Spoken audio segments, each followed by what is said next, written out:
Our curriculum area is learning about manatees.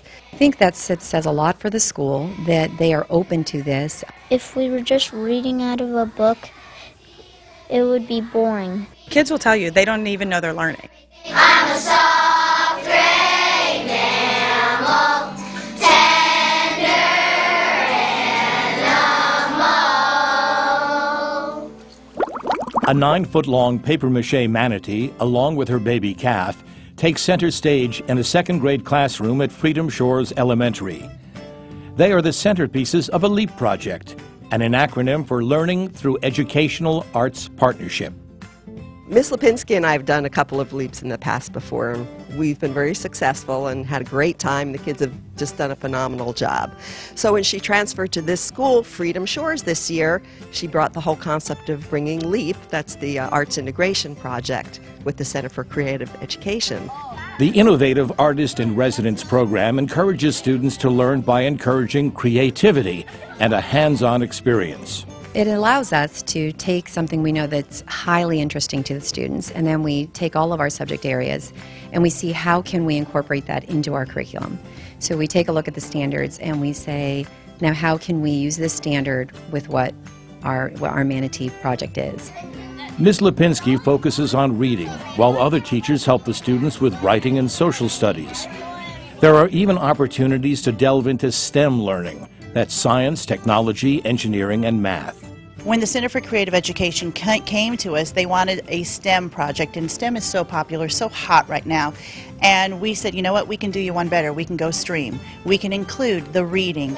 For instance, they brought in a scale and determined that 16 second graders weigh about 1,000 pounds, which is the size of an adult female manatee. When Miss Ronnie first brought it, she told us how she made it. She used pillows to make a life-size manatee, and then she made chicken wire to make it look like a manatee. She put some tape on it, but it didn't work, so we paper mache'd it, and then we taped it, and we added the features, and when we first started, everyone was like, "That's so cool." The teachers credit the principal and the entire school staff for embracing the concept of teaching through the arts in this 15-week program, and the enthusiasm is obvious. The kids will tell you they don't even know they're learning. They will realize they learned something without even knowing it's happening. So they're much more willing to write in second grade. They don't like to write very much. But in this class, writing seems to come naturally to the students. They even wrote poetry about the manatees. The music teacher, Brett Obson, wrote some songs that the children embraced as their own. I know it's sad to hear, but we have become endangered. Since they learned that manatees are endangered, the students joined the Save the Manatee Club. We talked about charities and how we can support a charity. We did public service announcements to let others become aware of something that we feel strongly about. So they were able to use technology, create their own videos. They wrote their own scripts, and to really be a part of it and take ownership of it. The students also adopted 16 manatees and are eager to share their stories with students from other classes at Freedom Shores. Squeaky's the first baby manatee that we ever adopted, and he's the first baby manatee at Blue Springs State Park. The first manatee was Howie. Howie's the most playful manatee that we adopted. The kids are phenomenal. When I come in the room, they're supercharged to learn. They know it's going to be something different. There's a whole different energy in the room, and they buy into it. They're completely committed to it. They bring their own ideas. These are really smart kids, and make it something special. Because I teach writing and social studies, immediately I came in and had the kids, we learned how to write letters, and we wrote letters to the creators of Save the Manatee Club, Jimmy Buffett and Bob Graham, and we mailed them out to them, hoping that we would get a response from them. The Center for Creative Education also got local author Richard Scaglione involved. The students are providing illustrations for his book, Rickolas, A Manatee Tale. But the program is all about learning, and these young students have learned more about manatees than most adults will ever know.